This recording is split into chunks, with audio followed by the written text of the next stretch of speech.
नमस्कार, मैं Rashmi Pandya Sharma Tintin film adventures के हेल्थ कल्चर लाइव शो में आपका स्वागत करती हूँ। आज हम नवजात शिशु के बारे में आपको जानकारी देना चाहते हैं। वर्तमान परिप्रेक्ष्य में ये इसलिए भी ज़रूरी है क्योंकि अब न्यूक्लियर फैमिलीज़ हैं, नई नई माएँ बनती हैं, तो उन्हें इस बात का एक्सपीरियंस नहीं होता।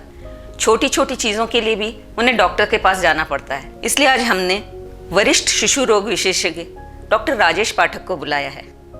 हम आपका स्वागत करते हैं। नमस्कार दोस्तों। नमस्कार डॉक्टर साहब, ये बताइए न्यूबॉर्न या नवजात किसे कहते हैं?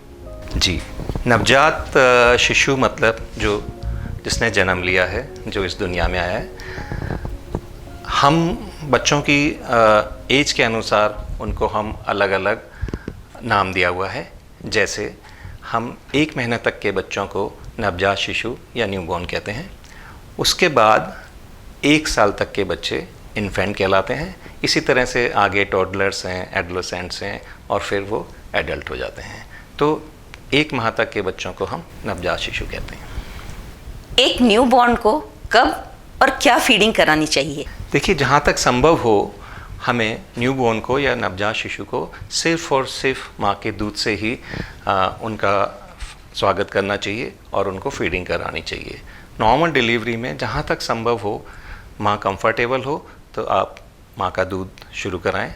सिजेरियन केस में या ऑपरेशन वाले केस में जब एनेस्थीसिया का असर ख़त्म हो जाए, माँ कंफर्टेबल हो जाए, तो हमें माँ के दूध से ही उसकी फीडिंग शुरू करानी चाहिए। क्या बेबी को कोई गुट्टी जैसे शहद, चीनी का पानी या चाय आदि दे सकते हैं?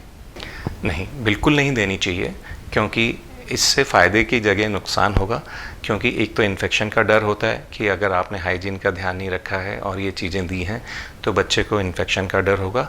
दूसरा, अगर आप बच्चे को ये सब चीज़ें दे के उसका पेट भर दोगे तो बच्चा माँ का दूध नहीं ले पाएगा और धीरे धीरे माँ के दूध आना कम हो जाएगा। एक न्यूबॉर्न बेबी या नवजात शिशु को कितनी बार और कितना दूध पिलाना चाहिए?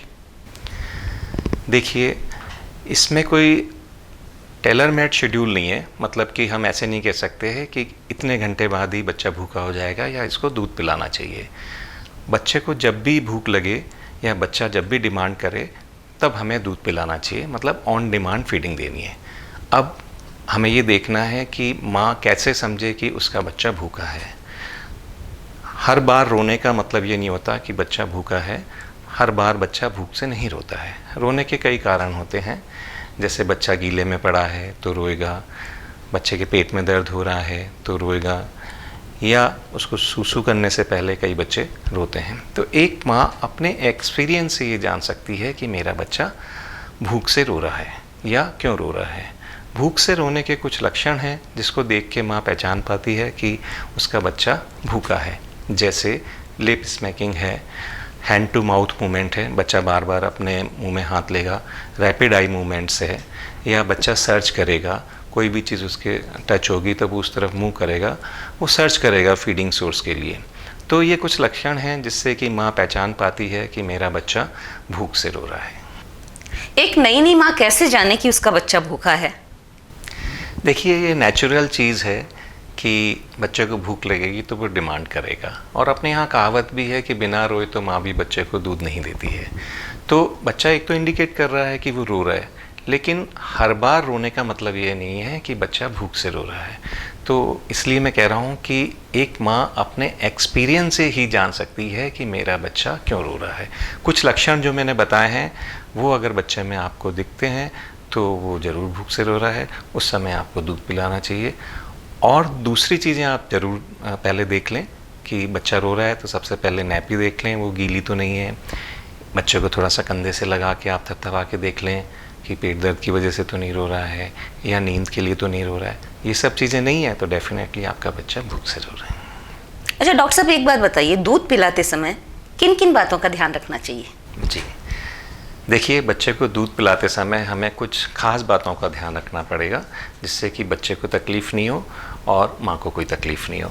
तो हमें सबसे पहले तो स्वच्छता का ध्यान रखना है, हाइजीन मेंटेन करनी है। उसके लिए माँ अपने हाथ अच्छे से धोए और अपने ब्रेस्ट को अच्छे से क्लीन करे माँ सेफ और अच्छी जगह पे बैठे जहाँ वो रिलैक्स बैठ सके, यानी कि उसकी पीठ अच्छे पीछे सपोर्ट पर हो और उसको आगे नहीं झुकना पड़े, और कपड़े ढीले ढाले से पहने हुए होने चाहिए।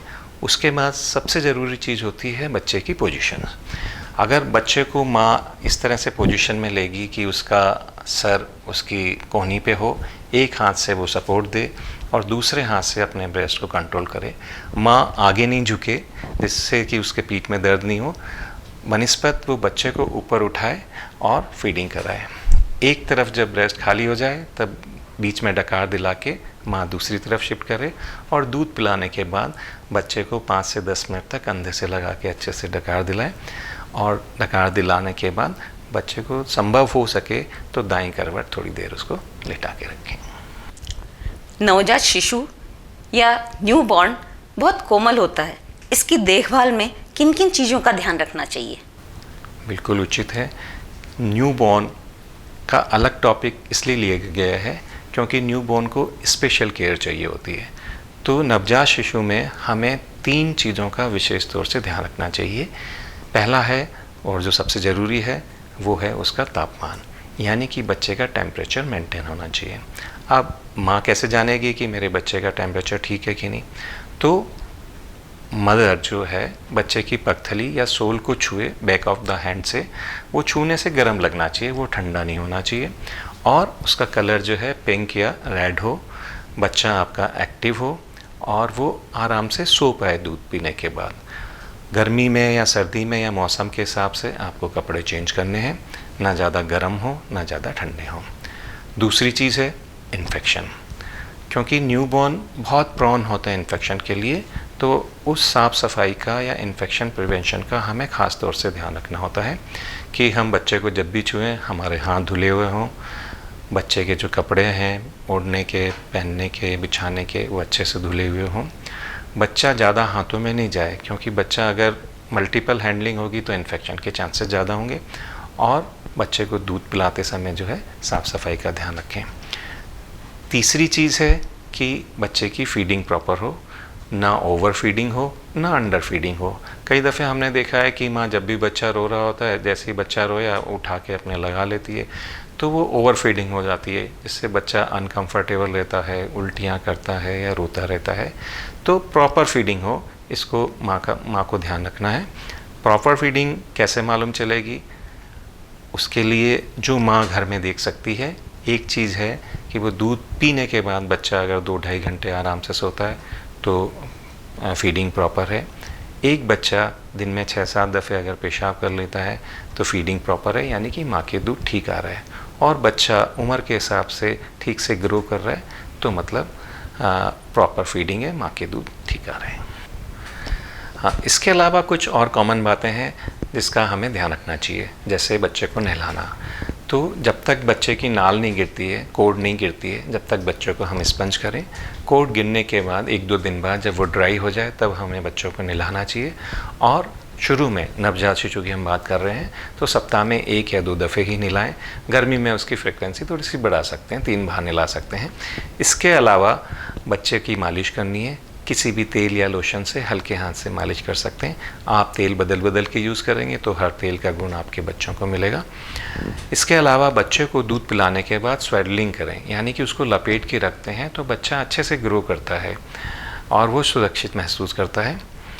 बच्चे को शेक नहीं करें। जनरली हम देखते हैं कि बच्चे को उठाया और आप हिलाते हैं उसको, तो बच्चे को कभी नहीं शेक करना है। और बच्चे को आप गोदी में लेते समय या कोई दूसरा बच्चे को ले रहा है तो ये ज़रूर ध्यान रखें कि उसकी नेक और गर्दन या सर पे ज़रूर सपोर्ट दें, नहीं तो इंजरी होने के चांसेस रहते हैं। इसके अलावा माँ कोशिश करें कि बॉन्डिंग बनाने की, क्योंकि बच्चे वोकल को अच्छे से रेस्पॉन्स करते हैं। और अंत में हमें ये ध्यान रखना है कि बच्चे के काजल नहीं लगाएं और पाउडर नहीं लगाएं, क्योंकि ये कॉस्मेटिक है।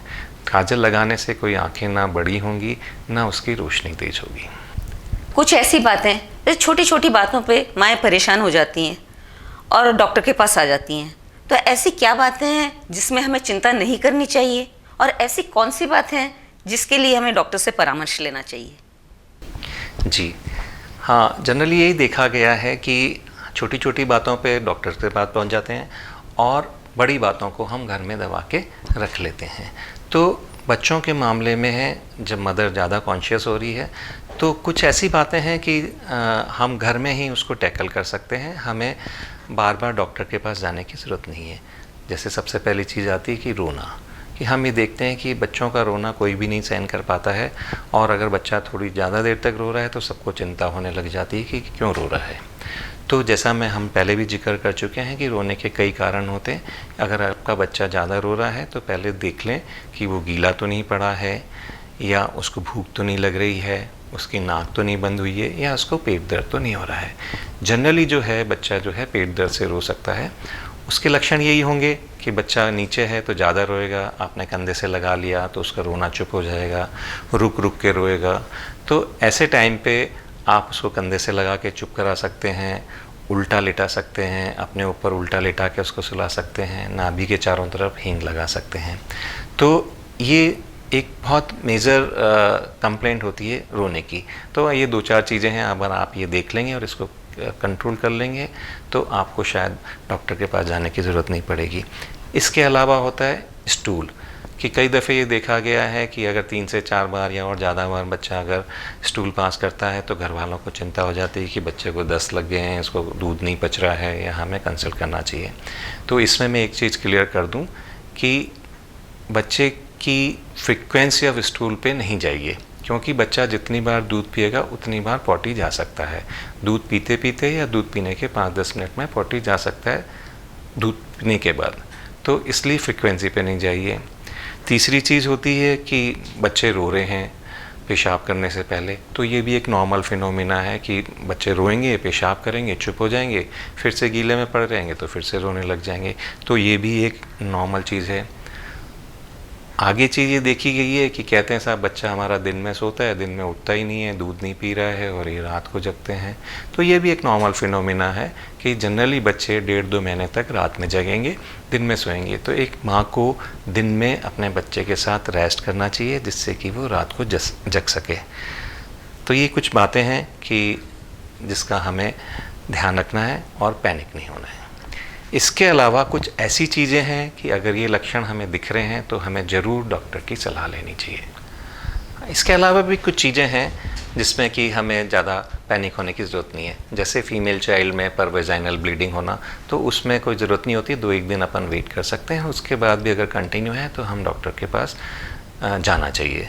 इसके अलावा छींके आना, अंगड़ाई लेना, उबासियाँ लेना, या कभी कभी हाथ पैर कांपना, तो ये कुछ कॉमन चीज़ें हैं जब हमें डॉक्टर के पास जाने की ज़रूरत नहीं पड़ती है।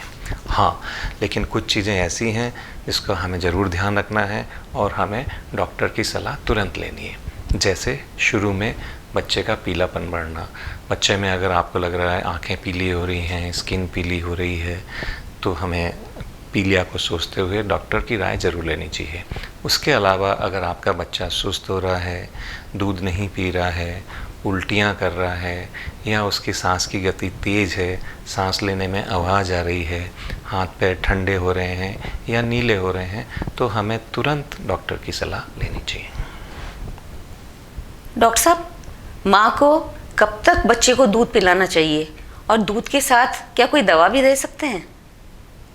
देखिए, हम जब नवजात शिशु की बात कर रहे हैं तो माँ का दूध कंप्लीट फूड है बच्चे के लिए, कि बच्चे को प्रथम 6 महीने तक एक बूंद पानी की भी ज़रूरत नहीं होती है, चाहे वो जून का महीना हो, चाहे वो राजस्थान के रेगिस्तान में हो।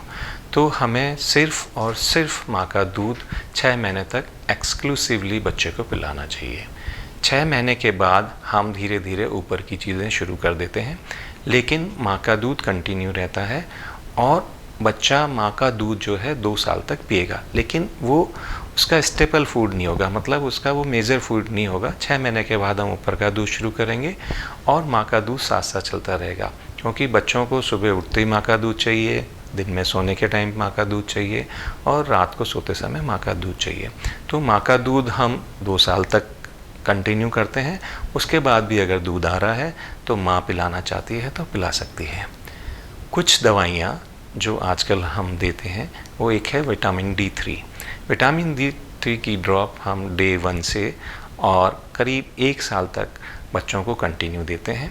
इसके अलावा कुछ दवाइयाँ अगर आपके डॉक्टर प्रिस्क्राइब कर रहे हैं तो वो माँ के दूध के साथ आप दे सकते हैं। माँ को अपने खाने में या डेली रूटीन में किन किन चीज़ों का ध्यान रखना चाहिए?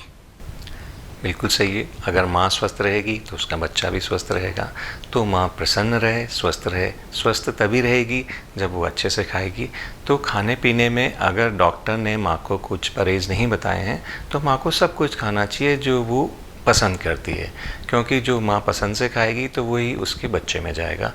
तो माँ अपने साफ़ सफाई का ध्यान रखे, अच्छा पौष्टिक आहार ले, क्योंकि दूध प्रेगनेंसी के टाइम पे और दूध पिलाने के टाइम पे माँ को अतिरिक्त आहार की ज़रूरत होती है। तो वो अपने रूटीन के डाइट में प्रोटीन ऐड करे।